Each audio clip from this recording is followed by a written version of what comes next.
75 тысяч человек построили этот город всего за 24 дня.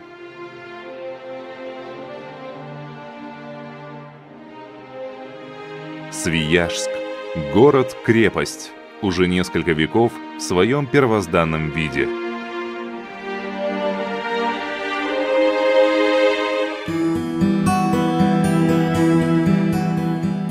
Остров-град Свияжск расположен на холме Высокая гора. С одной стороны его омывает река Свияга, с другой – Щука. Удивительный город по сей день сохранил многочисленные памятники православной культуры и истории. 37 из них охраняются государством.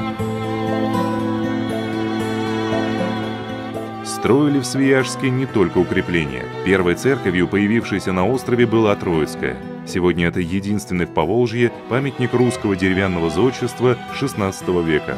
Срубленный из дерева лиственницы в Угличских лесах, храм был поставлен всего за один день.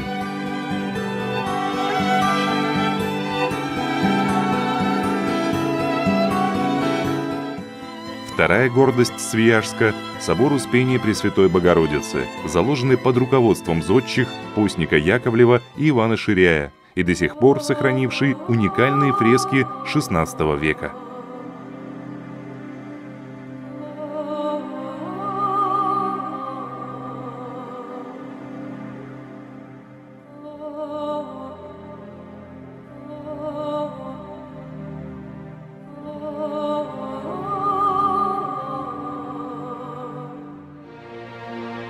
Свое название Свияжск получил в 1560 году.